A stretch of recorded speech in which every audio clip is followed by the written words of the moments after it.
Olá, nesta aula vamos falar sobre gêneros digitais. Bom, na última aula falamos sobre alguns gêneros textuais e eu falei que gênero está relacionado às atividades do cotidiano, algumas práticas sociais. Por exemplo, quando queremos informações sobre como fazer um bolo, procuramos em uma receita culinária as informações relacionadas a essa prática, não é mesmo? Ou quando queremos ir ao cinema, lemos uma sinopse, que também é um gênero textual, ou uma crítica cinematográfica, que também está relacionado aos que são gêneros textuais. Bom, nesta aula trataremos sobre os gêneros digitais. O avanço das tecnologias digitais contribuiu significativamente para a evolução da linguagem e da conversação, abrindo dessa forma espaço para o surgimento de novas construções semânticas e esferas enunciativas. Então, é interessante pensar que o avanço ou a evolução tecnológica permitiu uma alteração importante na forma como nós interagimos e como nos comunicamos em um contexto social. Então, pense que através da internet tornou-se possível a interação quase que simultânea, com diferentes indivíduos, rompendo barreiras geográficas, temporais e linguísticas. Quase que simultâneas, não, simultâneas. Uma forma comunicativa nunca existente, na história da humanidade.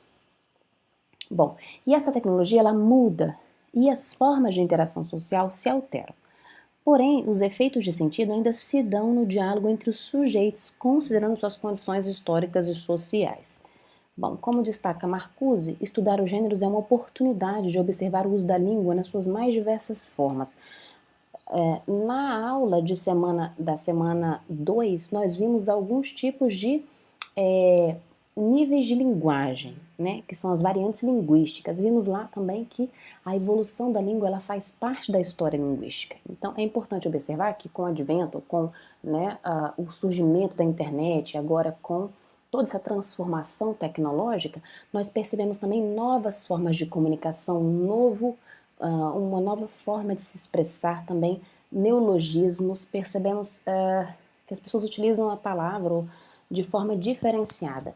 Por exemplo, são novos termos que vão surgindo, que as pessoas vão utilizando e inserindo em outros contextos. No Facebook, existe quando alguém está escrevendo ou quando a pessoa publica algum texto ou mesmo uma imagem, quando as pessoas gostam daquilo, ou mesmo quando elas têm acesso a essa informação, elas clicam no botãozinho lá escrito curtir.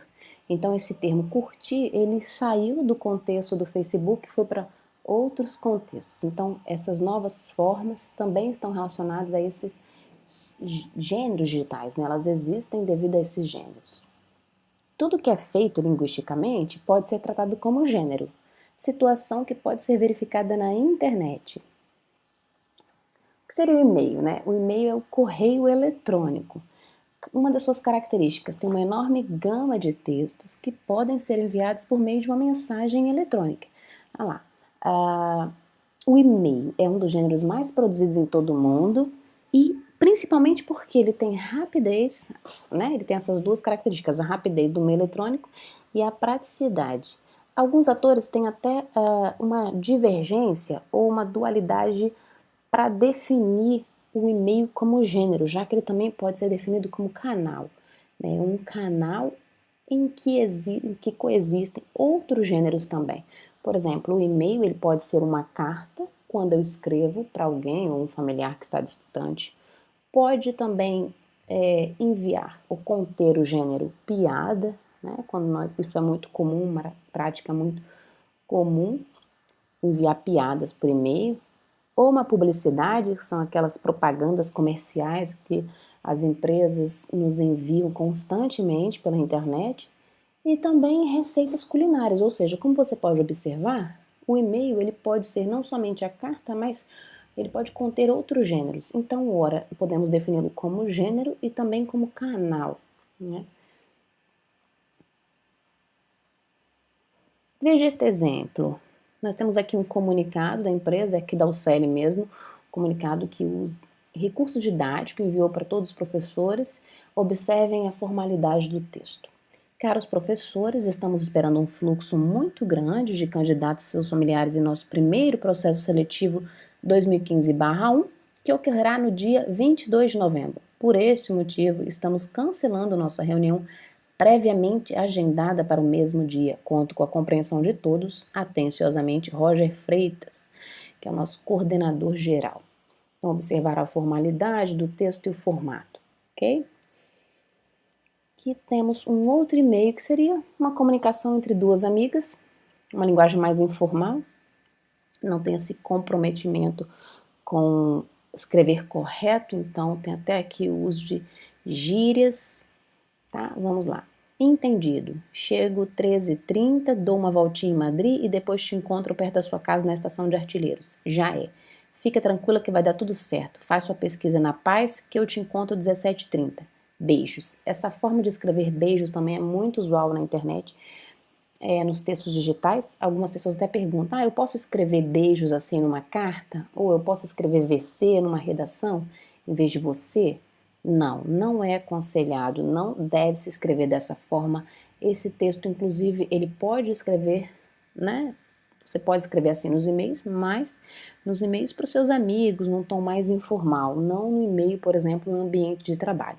Vamos voltar aqui, ó, nesse ambiente de trabalho, como que essa carta foi finalizada. Em vez de escrever beijos, o coordenador, em tom de formalidade, escreveu atenciosamente, vírgula, e o seu nome, Roger Freitas, ok?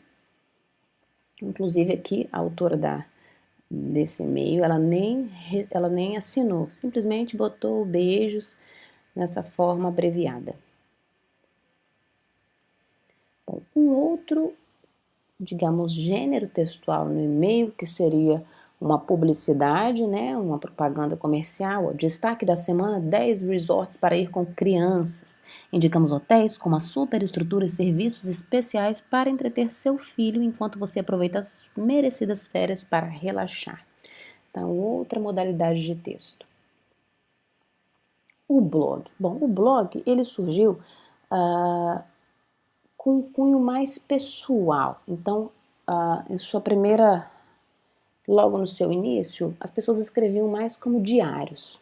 Atualmente isso não acontece, né? Existem outras modalidades do blog, eles abrigam tanto escritas sobre si ou declarações de cunho pessoal e que formaria o gênero pessoal. Mas também nós temos piadas, blogs destinados a informações musicais e outros gêneros que demonstram, né, o gosto, a característica daquele autor ou dono do blog, né?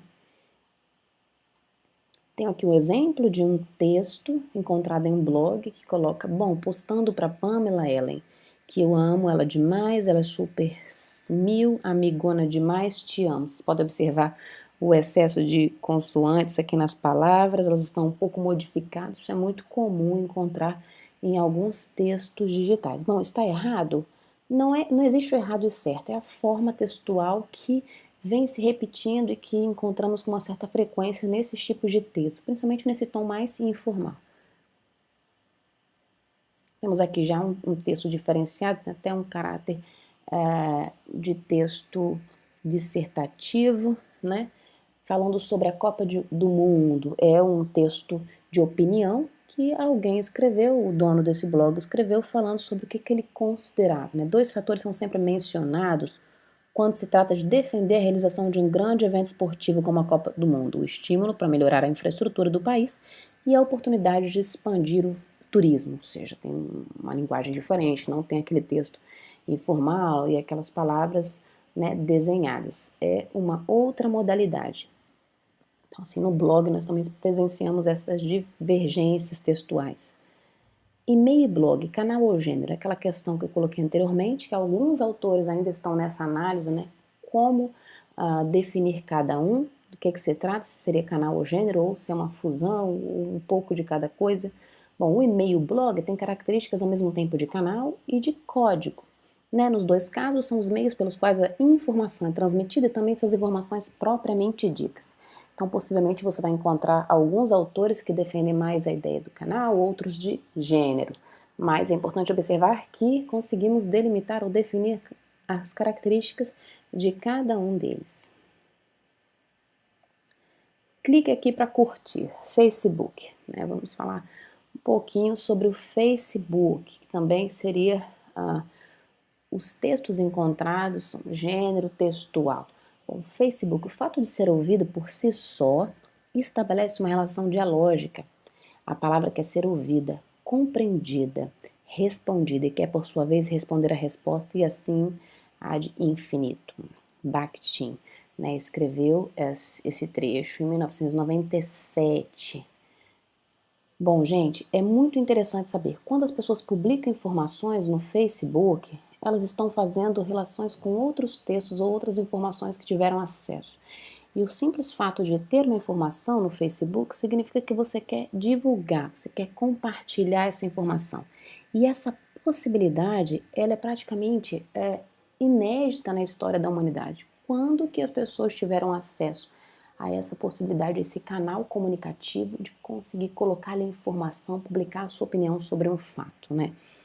Então, Pierre Lévy, que é um filósofo francês, fala justamente sobre essa questão que a nova sociedade mundialmente intercomunicada através de redes comunicacionais possibilita aos usuários a oportunidade de se comunicar de forma democrática, aberta e acessível.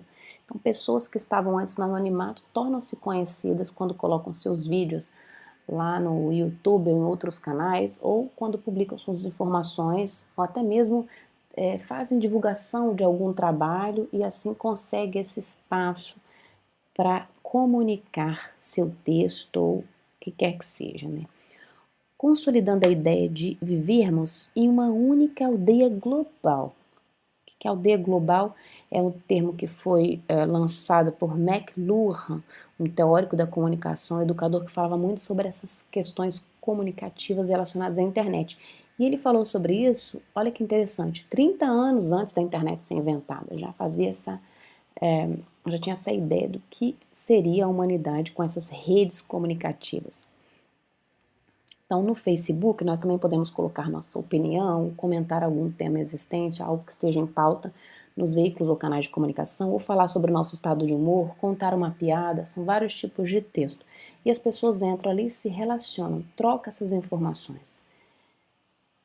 Através de um canal, uma rede social que cada um aceitou, criou, né, naquele espaço.